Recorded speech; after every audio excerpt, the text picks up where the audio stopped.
Welcome to Encouragement for Living Life with Lockwood and Lockwood. The guys are here to encourage you in your attempt to live more confidently and successfully in our world. They are highly trained and experienced mental health professionals, but they are not your mental health professional. They are sharing encouragement through information and discussion. People are complex. Just because an idea helps one person doesn't mean it will help someone else. You need to consult with your own professional who will hopefully know what is best for you in your situation. Now, it's time for Lockwood and Lockwood. Don't use a squirt gun on a house fire. What do I do? Part four. And Mm, these areas of help are non-professional resources. And by the way, right. folks, I am sure we're not exhaustive in the things that we've gone through these different parts. I want you to know that if you come up with other ideas, we're probably familiar with them, can talk intelligently about them. So are the list, what part one, two, and three are don't I'm sure don't contain all the different possibilities of professional resources. So you know that. And these are not going to have all the non-professional resources that are available to you also. Um, but we want to give you a flavor for what kind of things are out there in the non-professional area that also help people. Now, knowing me, what area would you think I'd start with, son? Probably recovery. Yep, self-help groups. Hmm. Self-help groups. So let's list a few. Alcoholics Anonymous, Narcotics Anonymous, Cocaine's Anonymous, Gamblers Anonymous, Sexaholics Anonymous, Sex Addicts Anonymous. And I threw in here Celebrate Recovery because I have some comments about that too that are Oh, that people need to know, particularly addicts need to know. Other problems really? perhaps not so important. There's codependence, there's all kinds of anonymous groups now. If you have a Yeah, particular issue, you can likely find a self-help group, adult children of alcoholics, that shouldn't forget them, that are relevant to your issue and may provide some relief and growth in the areas of those kinds of issues. You sure. know, AA helped alcoholics before all professional help virtually failed with alcoholics back up to the 30s. And this thing happened through Bill Wilson and Dr. Bob.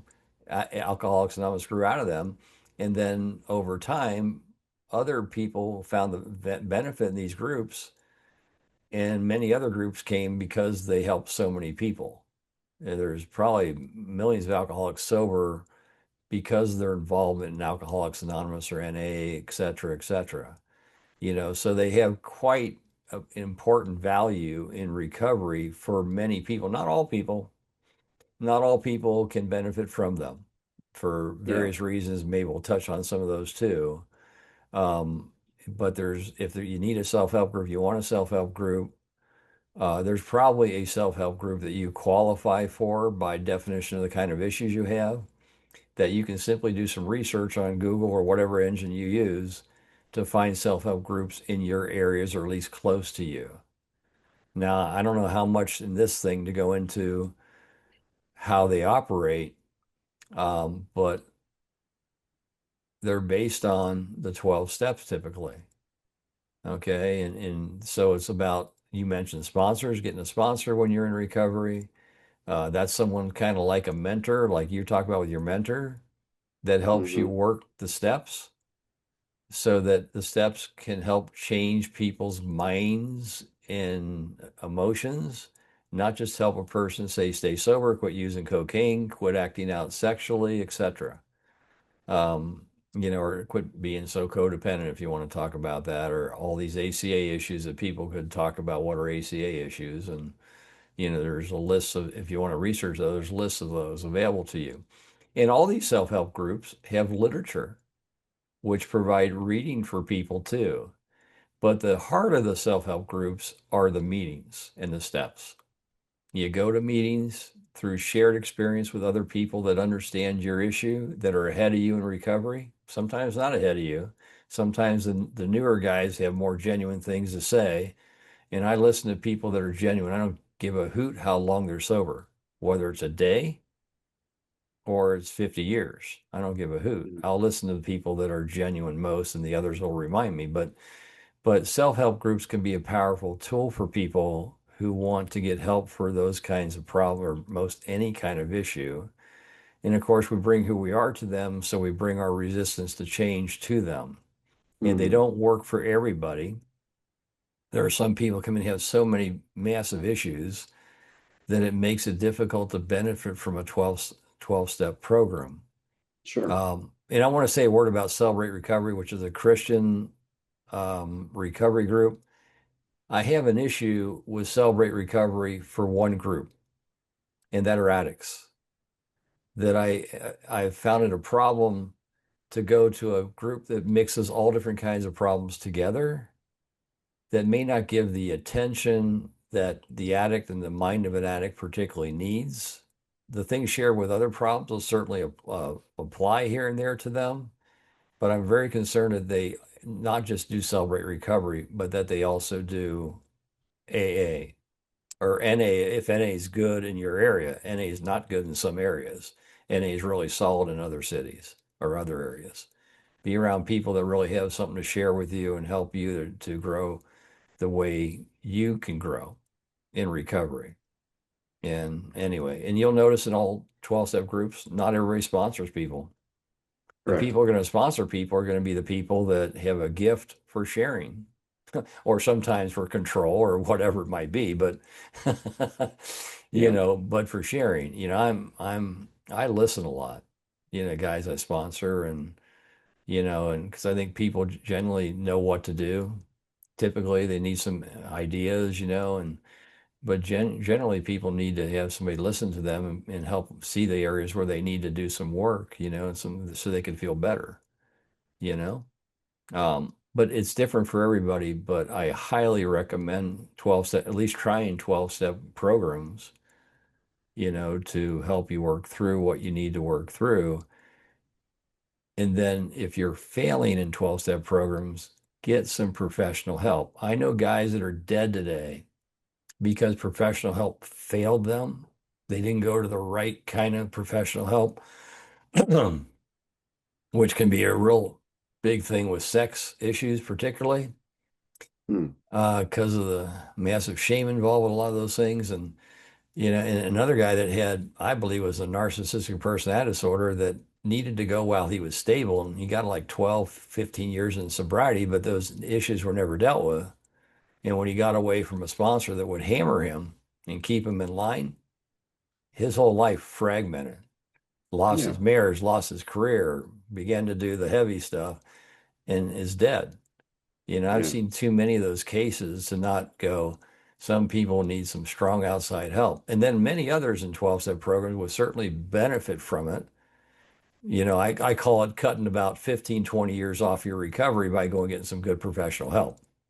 You may Sure. eventually get to certain things and learn certain things over time, Yeah. but boy, you can get there a lot quicker and have a lot more comfort, not suffer near as much by getting some good professional help. Yeah. So, any thoughts on 12-step programs? Yeah. I mean, I think there are other things that are sort of included in that category, including Okay. occasionally smart recovery and Okay. then refuge recovery, which is like the Buddhist version of 12 Oh, okay. steps, right? Well, that I've not Um, heard of. Okay. yeah, yeah, refuge appears to be an interesting alternative for some people. Okay. Um, so anyways, uh, and then I'm just a quick shout out to TJ Woodward, one of my business partners and friends who started Conscious Recovery, which is not necessarily an alternative to 12 step, but is very spiritual and oriented towards seeing people as not broken, which I think you'll appreciate. So, Absolutely. Yeah. um, Yeah. where to start? So, there's a bigger discussion, debate we could certainly have about definitions of things. I think I am staunchly anti-SLA, SAA, Food Addiction Anonymous, and things like that Oh, because they OA. fail. I They forgot fail. OA. They fail miserably, number one, and number two, calling them They do. addictions and calling them addictions is not correct from a technical perspective. And so you and I can disagree at some other time, but No, for no. the Speak to that for people because that's really yeah, important because I've seen many people go to OA and not succeed. same thing with SA and SLA. Well, Uh, SA in droves. yeah, Yeah. Yeah. yeah, those are usually abysmal failures compared to NA and AA. in my Right. experience. And Right. maybe I'm wrong, and I'm open to being wrong, especially if the data changes. So, neurologically, they're not the same thing. Like what we know that's crystal clear across all ages, genders, and cultures about what substance addiction is nothing like what it's like to compulsively use porn or compulsively eat food.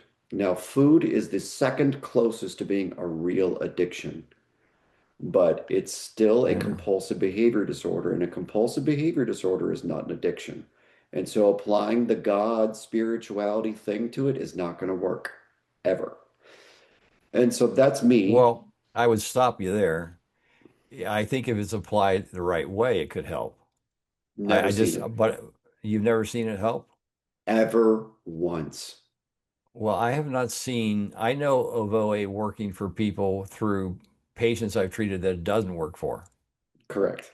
You know what I'm saying? So I don't have a lot of experience of treating someone that OA worked for, but I have heard it working for some people. Again, I don't know their lives personally. And you know me, I Yeah. like to see, Yeah. you Yeah. know, what happens. And I've heard of S programs definitely working for some people. You know, SA has a high percent of people that are pedophiles Mm. in it, and that's one of the few places they can feel safe to go to get help for what they're dealing with. There You are know, other support groups.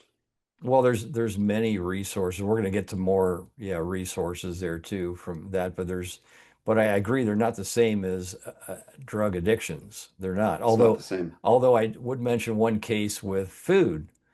I had a kid I was treating for alcoholism years ago in an outpatient program, and she told me a story that literally she's anorexic too.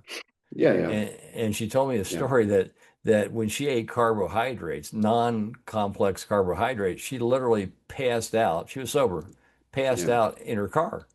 from the physiological glucose reaction to eating the carbohydrates. Now, I know Yeah. that's not the same as passing out from drinking, It's not. but it was real. It was real. Well, And it's yeah. like in her mind, there a lot needed to change for that not to happen. Anyway, that's an Sure. anecdotal piece, but you know, Yeah, and you're going to yeah. get lots of anecdotes, and I'm sure lots of people in the comments are going to disagree with me, and that's totally fine. You're not correct scientifically, ever. And when you become correct scientifically, I'll respect your opinion a lot more, dear public. Um, and the practical, ethical reason why I care so much about this, and I argue about Yeah, this very yeah, consistently with people I respect, is yeah, yeah. because if you have the wrong metaphor, you're going to hurt people, right? And that I have a Well, problem with. no, it And has to then resonate correctly with them. Right. And so the What is powerlessness, empathy? yeah, Correct yeah, understanding. yeah, Yeah. yeah. Yeah. And like it's not the correct understanding, but secondarily, it doesn't work, right? So if SLA worked, I would be like, great, send people there all the time. And it doesn't work. And third, Pat Carnes, who's one of the first big sex addiction guys, it's Right. very clear. The sex addiction research is abundantly clear. If you can deal with shame and you can deal with trauma that typically relates to sexual compulsivity, Absolutely. and then the behavior stops like that, that's not addiction because there's no amount of trauma therapy or shame therapy that cures a substance addiction. 0% people have stayed sober just because they recognize how much shame they have or how much trauma they have. Zero. But with sex addiction, that compulsive desire seems to mostly disappear if you actually deal with trauma and shame, which is just Well, not the same thing. It's just not. son, you're going to be so glad you're talking to me, not someone else, because in the work I do with people, you're right. Sex behavior modifies naturally as the shame is reduced. Exactly. Yeah, and any of the underlying desperateness over the real needs reduces. Exactly. Which doesn't change Yes. with addiction. It just does not change with actual addiction. And No, so, it has a life of its own based on the response to the chemical. exactly. And it's not Yeah, remotely the same. The brain research isn't this, it's just not the same. So for me, I am very anti those AA or I got recovery you. kinds of programs because it's the wrong treatment, it's the wrong metaphor, it's the wrong understanding. Well, I don't want you to misspeak there. You meant SLAA, SA, things like that, not AA. No, I have no problem with AA or NA. I think it works for some people. It doesn't work for other people. A lot of people Right. misdiagnose themselves as addicts. A lot of people are just Substance Right. abusers who don't need AA are going to be hurt by AA. Sometimes AA is an excellent training ground for people to get sicker, but You've told me about that. it's true. I mean, CA, I've right? Yeah. Yeah. CA, SL or CMA. Like there's lots of different recovery programs that I think can certainly help people, and a lot of people can certainly be helped by the principles of these recovery Absolutely. programs. So like Absolutely. For the sure. last episode we were talking about all the pithy sayings and things like that, and Right. like there's no human being that couldn't benefit from having a little more gratitude or trying to literally live one day at a time. Like I can't think of a person I've met in my life, whether they have a diagnosable anything or nothing, who should probably stop thinking about the future. Like what a waste of energy and time. Stop dwelling on the future. Or even Yeah. thinking about it. Yeah. I would go Yeah. much further and say you don't even need to really think about it. But Yeah. because if you live today better, who cares? Well, you don't want to leave out the idea of making plans, you know. People are capable of making plans when they believe in themselves, you know? Or that's what I'm talking about. Yeah. I'm not talking about dwelling or obsessing about the future because that's a Right. problem. It indicates So there's a problem with today. Yeah. yeah. So the Yeah. one thing I'd like to say about the 12-step programs that are the most popular ones, like AA and NA, is Right. there's a lot of people who have a hard time with these programs because of the spiritual Yeah. piece of it or the Right. God piece of it. And Right. so those are Right. two different problems, in my opinion. So the people that have a problem with God, fair enough. If were hurt by a religious person or you don't get it or you don't see proof, whatever, that's fine, no problem. For the people that have a problem with the idea of a spiritual program, I would encourage you to reconsider your problem with having a spiritual program because to the extent that we can know things, and I'm a big fan on knowing things as both a professor and a nerd, um, Yeah, you are. I really am 100%. There's stuff we Absolutely. literally cannot know. And so Uh-huh. I'm not a huge fan of faith, but I'm a huge fan of believing that we can't know everything. And so the idea to me Progress. is whatever. Like to me, it's abundantly clear and simple that if you believe that knowing everything was going to make your life better, then you have everything you need in your phone right now.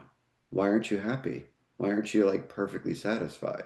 So things the the psychological reframe I give people if they're resistant to these programs is the beautiful thing about not knowing why it's helping you is that's how the rest of your life works. You don't know how your phone works. You don't know how your car works. I mean, some of us know how our cars work, but most people don't, right? Right. You Right. don't know how your food got made. Like, you don't know how the movie was made that you just like, you don't know anything about anything. And you're telling me you're worried about spirituality or some like higher order meaning in the universe that you can't understand? Like, none of us do. The best physicists don't understand the higher order meaning of the universe. And that's part of the cool thing about being alive is not knowing. And so for me, I think for those of you who have a problem with spirituality in general, I think that's just arrogance. The idea that you have to know things to feel Nice. better. And Nice. knowing things is awesome. And at the same time, not knowing things is part of the fun, right? There's an adventure you get to go on when you find the right meeting, to be clear, because some meetings suck. Some people are narcissists in meetings and they're miserable and they're the worst I examples of know. recovery, Yeah. but they're sober or they're clean 20, 30, 40 years, but they're miserable pieces of, what. And like I would never want you to go to that meeting ever again.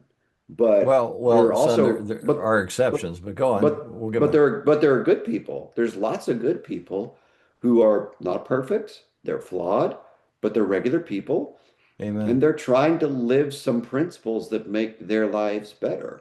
And Absolutely. there's zero people I've met on the planet who wouldn't benefit from being around people who have organized principles that are trying to make their life better. Like no one I've met wouldn't benefit from a 10th step, for Well, instance. who have you met that wouldn't benefit from a four step?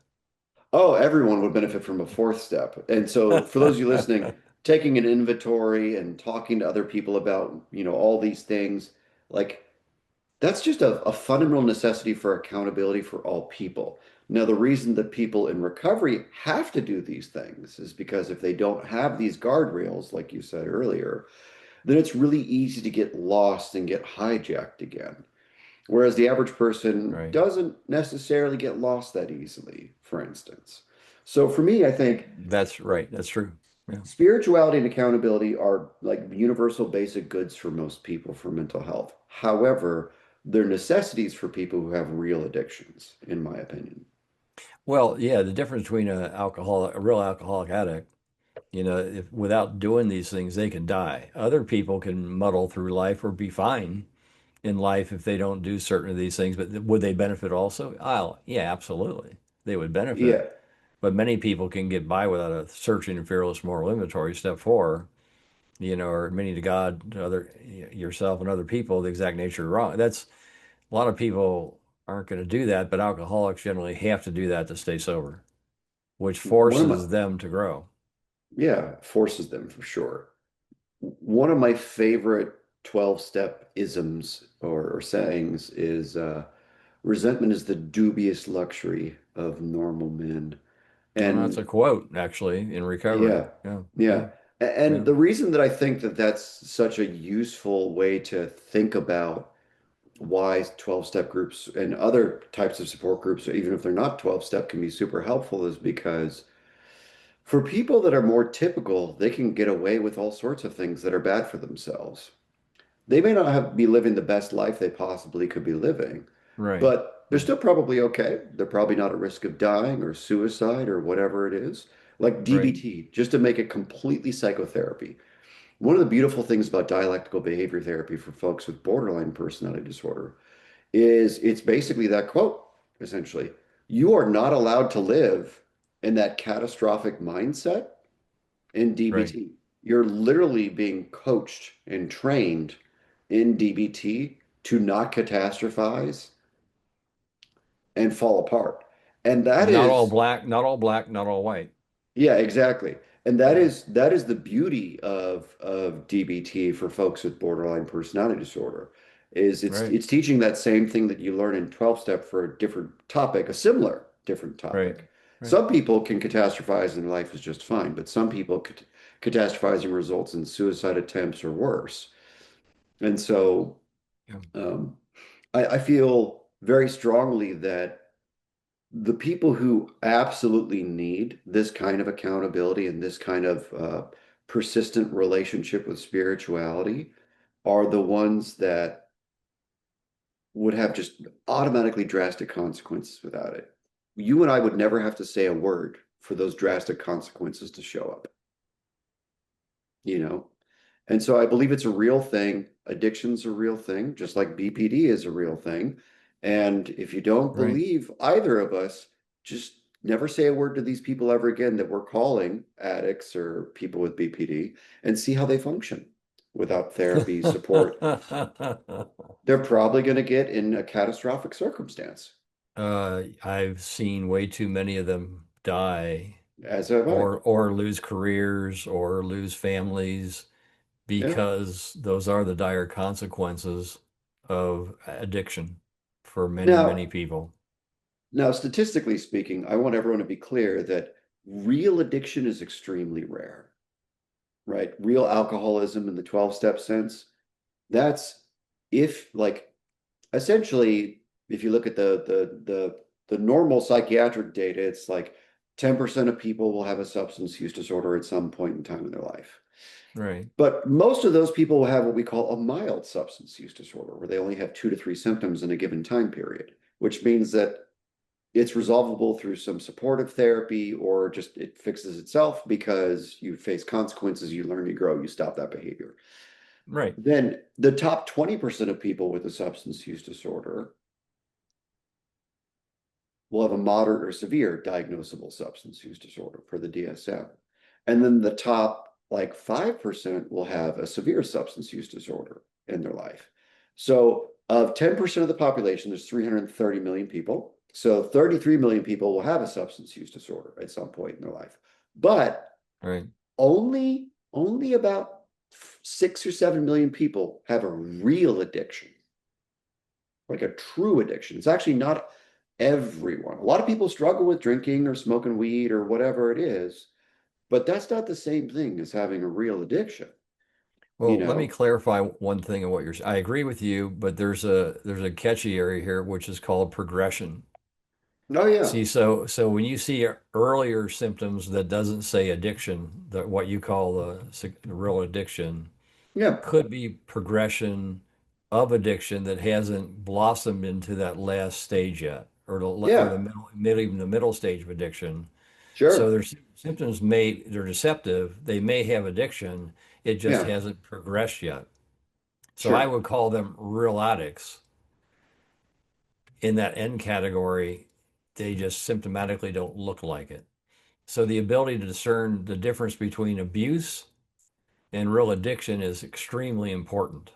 And Yes. I spent a career helping to define that so people can be clear, at least as clear as someone like me can help them become with that, because there is a group of people that are in between that you don't know yet.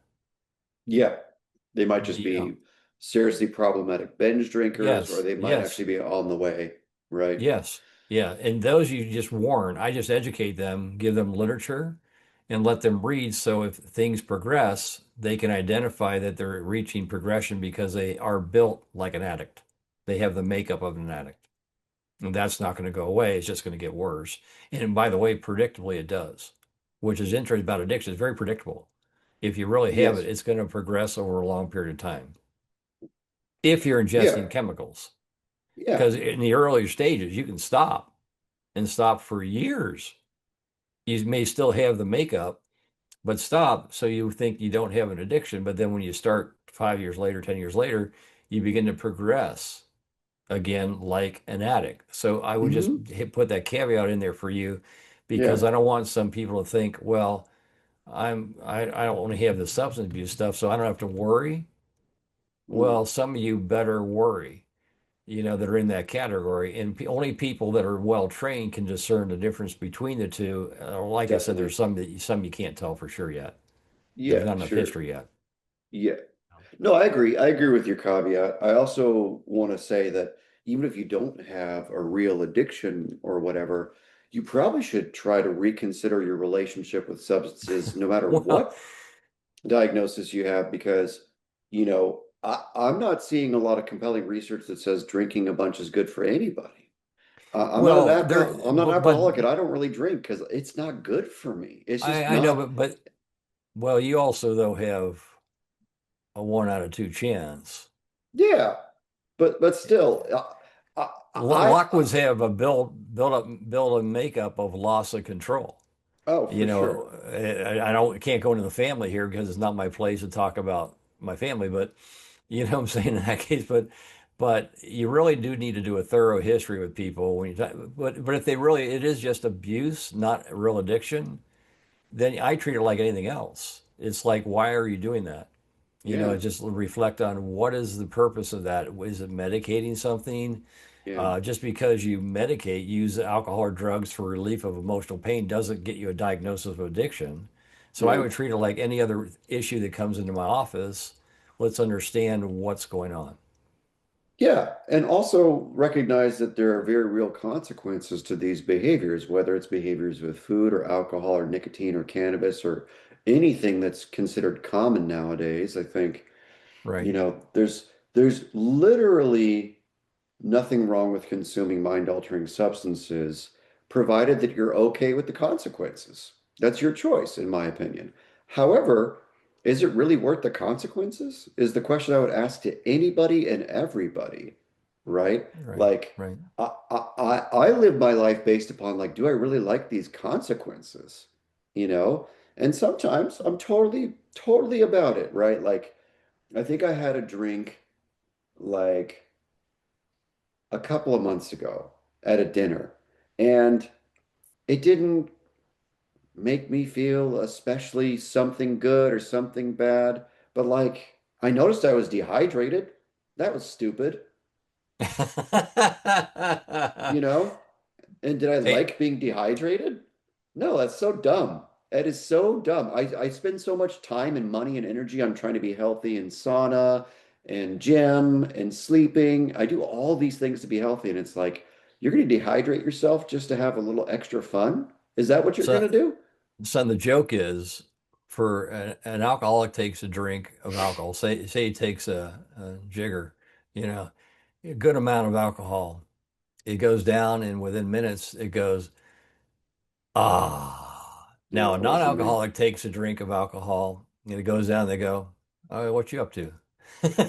Yeah. They just go on with their day or their Yeah, night or yeah. whatever it is, and Yeah. it radically alters. It has a powerful effect on the addict that it Yeah. does not have on normal people. That's why normal people cannot understand addicts. They go, well, why don't you just not drink as much or smoke as much or It's take not the as same. many? Yeah, Yeah. it's qualitatively completely different to a non. That's why they can't understand alcoholics, addicts. 100%. I Yeah, completely agree. yeah. And that was You my experience understand. that night. It Yeah, was my you experience that night. understand. You kind of grew up with one, and Yeah. he shared enough. You heard enough stories growing up to understand that we're Different. different. Yeah, and Yeah. so I understand from the outside in that regard as best as I can, but I'll never understand the desire to feel better. That's a different, there's like I'm looking to have a little more fun versus I'm looking to be okay. And looking to be okay is not at all the same psychological experience of even managing social anxiety. No, That's not even the no. same thing, you know? Right. No, And you're so absolutely right. that's what people need to understand is like we're talking about these groups as if they're extremely helpful, and they are, but they're extremely helpful for a limited segment of the population that even struggles with drugs, Well, right? all the other ones that we talked about that have problems that they're not true addictions, even like Codependence Anonymous, there's no addiction there, but Mhm. there may be an ACA, there may be fellowship in those groups That's that great. help people feel less alone with what they're struggling with. Sure. Yeah. So they may not be a real addiction there, but they still provide support, fellowship. You don't feel alone. You have peers that are like you, people who like you, struggling with the same kind of things, can sometimes provide relief. And even applying the steps can sometimes provide relief because they may help you grow in whatever area you're struggling with. Sure. I agree. I'm not in strong disagreement. My mild disagreement is I would really like for those people to have social support that's not a self-help group. That would Well, be what I believe but is most you're adaptive. right, but there's not that. There's like churches in the old days, churches, they didn't talk about all these things. So who do you go talk to? You may have an outstanding Sunday school class where you can really be vulnerable in them, but most of the time you have men's groups now, you have men steel, talk about three guys, four guys get together every month and talk about what's really going on in their life. There are other resources now. There's more, but boy, there's still not a lot. There just are not a lot. I so this is the crux of my disagreement for these things that aren't addictions. I believe, and this is a bigger conversation, obviously, so I'm not meaning to start a bigger thing, but I No, believe I one of the know. reasons why Western society is so sick is because we have chosen to not have real relationships with each other. And we've chosen superficial relationships with each other. And so part of having a real relationship with someone is talking with them about all the good stuff that's going on and encouraging them, as we just talked about in the prior Right, episode, but right. also being a good friend, being a good spouse, being a good coworker, is having a real relationship about their husband who's an alcoholic or their their wife that watches too much porn or whatever it is. Like, if you give a shit about people, then you're probably going to Or talk to them about the stuff that actually matters in their life right, too. or somebody's clingy, like quote unquote codependent. They're Yeah. clingy. Why Yeah. are they insecure? Yeah. Families, when we had multiple generations living in the house, more of that happened, and the I think pace of so. life was slower. I'm with you on a lot of that. I wish there's more people slow down enough to really be present with each other, to really listen and hear. Like one of my patients was really cool. One of his kids was saying to this morning, one of his kids was saying, I drank the other night, and he recognized that she wanted to talk about her drinking, Yeah. and so he came back to it, and she had a chance to talk about it, and maybe I need to find some different peers if they want to run bars every night, you know, and I'm like, well. Cool. See, that's a dad listening to the daughter going, well, maybe, that's a consideration. Maybe, just drink something non-alcoholic, and see if you still feel fellowship. Or maybe she's going to have to find a different peer group Yeah. because she's like you. She's like, that didn't feel good. I didn't feel good. Yeah. So yes, if there's good relationship, a lot of these quote unquote groups that sprang up wouldn't be needed, I think so. or Yeah, I really at think least so. for a lot of people Or for most anyway. people. Yeah, I think Yeah, a lot of yeah, people are afraid, and rightfully so, by the way. I don't mean to be mean about this. I think a lot of people are rightfully so afraid of taking the risk. They're afraid of being brave and having real relationships with people because I think not only does greater society not hmm incentivize that behavior. I think a lot of people hmm don't grow up in homes that incentivize that behavior. But I think that just a lot right. of our social norms are very productivity and money and status focused. And I like productivity and I like money and I like status, and that's all good, but that's all secondary. Amen. And the Or thing, tertiary. or yeah, in Yeah, some cases, yeah, tertiary, like status stuff is yeah, like tertiary. But like yeah. but like the thing that really matters to me is just something stupid like the ability to go hang out with my cat for 5 minutes and not be checked into some stupid thing on social media, or hang out with my dude, or Right, be with my friends, right, or go have coffee with Kenny and can be completely undistracted for 2 hours, or hang out with him and his kid, and get to right. know his kid. Like that stuff is 1,000 times more meaningful than any of the productivity and status and all that stuff. It just my life isn't better because I focus on those things. I think my life is better. I think most people I know, their lives are better when they take the risk of being a real person. And it is a risk. Unfortunately, it's a risk because people aren't role modeling it. Well, Sam, before he died, Yeah, needed people to be real with him. sure. So he wasn't as scared. Yeah. So he didn't feel alone. We all need it. But imagine if he had more of that before he died. Well, well, that's a whole other story for all of us. What did we have But yeah, before, right? and Yeah, how are we taking advantage of the life that we currently have and taking right. risks appropriately? Well, son, I really thought we were going to finish these non-professional resources before this one was over, but we're not because I have other things, and I don't want to go into them now, but we'll have to do a Yeah, number five. that's fine. Which will be like retreat centers, weekend experiences, mentoring and coaching, Great. which I know you can speak a lot about for sure, Yeah. and then unlicensed programs too that do Oh, sure. exist. Oh, yeah. So we don't want to leave those out for people that may have had experiences with them or may encounter them. Yeah. So we want to come back. So we'll do a part five. Don't use a squirt gun on a house fire.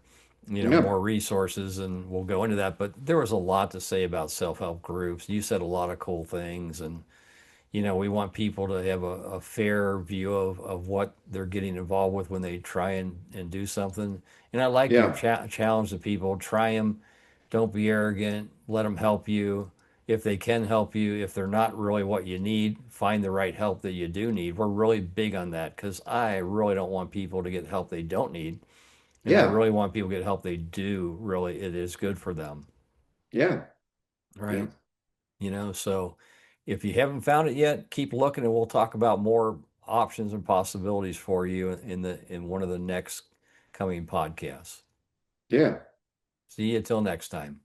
Thanks for listening to Encouragement for Living Life. We hope you were encouraged by today's discussion. If you have a question, you can email us at lockwoodwithlockwood@gmail.com. We'll do our best to answer it on one of our shows. Hope to see you next time.